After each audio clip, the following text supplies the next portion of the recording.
میں خدا باپ اور بیٹے اور روح القدس پاک خدا کی شکر گزاری کرتا ہوں کہ آج خدا نے مجھے ایک اتنے اچھے کرسچن ٹیلی ویژن پہ بھیجا ہے جس کا نام پر امید بائبل سوسائٹی ہے۔ میرا نام پاسٹر عدنان ایاز ہے اور میرا تعلق ہاؤس آف گاڈ منسٹریز کے ساتھ ہے اور مجھے خدمت میں 20 سال ہو گئے ہیں اور خدا نے مجھے 100 سے زائد جو ہے وہ خاندان دیے ہیں، تو میں خدا کی شکر گزاری کرتا ہوں کہ آج میں خدمت میں ہوں۔ تو آج کا جو عنوان ہے جو خدا نے میرے دل پہ رکھا ہے وہ ہے دعا۔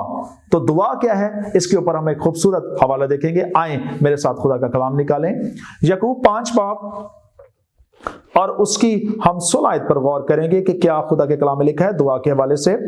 پس تم آپس میں ایک دوسرے سے اپنے اپنے گناہوں کا اقرار کرو اور ایک دوسرے کے لیے دعا کرو تاکہ شفا پاؤ۔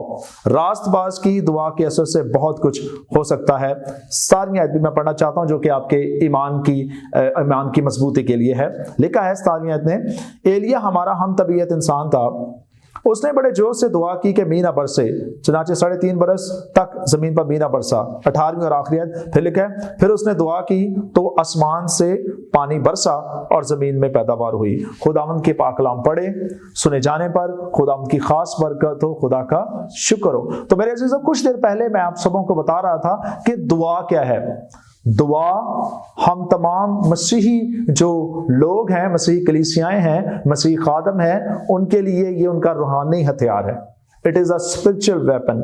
دعا کے بغیر اگر دعا ہماری زندگی سے نکال دی جائے تو سمجھے کہ ہماری جو زندگی ہے وہ دھرم برم ہو جائے گی، ہمارا خدا کے ساتھ جو ریلیشن شپ ہے وہ ڈسٹرب ہو جائے گا۔ اور جو ہم حوالہ پڑھ رہے ہیں، اگر آپ اس کی 16 آیت پر غور کریں تو لکھا ہے، پس تم آپس میں ایک دوسرے سے اپنے اپنے گناہوں کا اقرار کرو اور ایک دوسرے کے لیے دعا کرو تاکہ شفا پاؤ۔ میرے عزیزو، یہ حوالہ جو ہے یہاں پر لکھا ہے کہ تم ایک دوسرے سے اپنے اپنے گناہوں کا کیا کرو، اقرار کرو اور کیا کرو، ایک دوسرے کے لیے دعا کرو تاکہ شفا پاؤ۔ میرے عزیزو، آج ایک دوسرے کے ساتھ ہم کیسے اپنے گناہوں کا اقرار کر سکتے ہیں؟ سوال یہ پیدا ہوتا ہے کہ کیسے اقرار کریں؟ کیا اجتماعی طور پر اپنے گناہوں کا اقرار کریں یا کلیسیائی طور پر اپنے گناہوں کا اقرار کریں یا انفرادی طور پر اپنے گناہوں کا اقرار کریں یا اپنے پادری صاحبان کے سامنے اپنے گناہوں کا اقرار کریں؟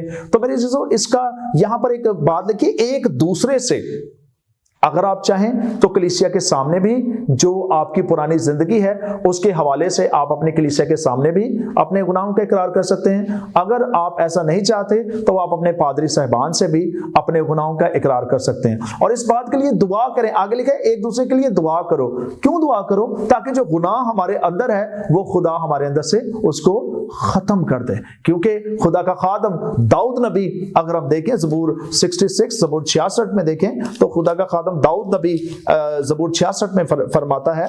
اگر ہم زبور 66 دیکھیں تو یہ خوبصورت حوالہ ہے اور اس میرے جو ٹاپک ہے اس کو سپورٹ کرتا ہے۔ لکھا ہے زبور 66 اور اس کی 17 آیت میں لکھا ہے، میں نے اپنے منہ سے اس کو پکارا، اس کی تمجید میری زبان سے ہوئی۔ اور 18 آیت میں لکھا ہے، اگر میں بدی کو اپنے دل میں رکھتا تو خداوند میری نہ سنتا۔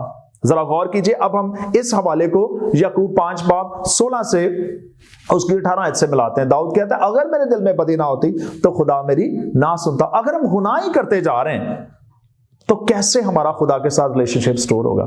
اگر ہماری زندگی میں گناہ جو ہے وہ دن بہ دن بڑھتا جا رہا ہے تو ایسا مانو ایسے جیسے دیمک جو ہے وہ کیا کرتی ہے، لکڑی کو کیا کرتی ہے، وہ کھوکھلا کر دیتی ہے، کھا جاتی ہے۔ اس طرح گناہ بھی ہماری زندگی کو کھا جائے گا اور ہماری جو زندگی ہے وہ ڈیڈ ہو جائے گی۔ اسی لیے آج صبح یعقوب 5 باب 16 سے 18 ہماری روحانی نشوونما کے لیے، ہمارے ایمان کی مضبوطی کے لیے ہے کہ اگر ہماری زندگی میں گناہ ہے تو ابلیس آپ کو ہمیشہ جو ہے وہ گمراہ کرے گا، وہ آپ کو ڈرائے گا، دھمکائے گا کہ اپنے گناہوں کا اقرار نہ کرو اور جس طرح تمہاری زندگی ہے اسی میں ہی چلے جاؤ۔ لیکن خدا کا کلام کہتا ہے متی 3 باب 8 آیت کے اندر، پس توبہ کے موافق پھل لے کر آؤ، کیونکہ جو درخت اچھا پھل نہیں لاتا وہ کاٹا اور آگ میں ڈالا جاتا ہے۔ میرے دوست، جب ہم گناہ کرتے جائیں گے تو ہم ایک ایسا درخت بن جائیں گے، ہم ایک برا درخت بن جائیں گے، اور جب مالک آئے گا اور دیکھے گا کہ اس پر پھل جو ہے وہ خراب لگے ہیں تو کیا ہوگا؟ خراب پھل کوئی بھی نہیں کھاتا۔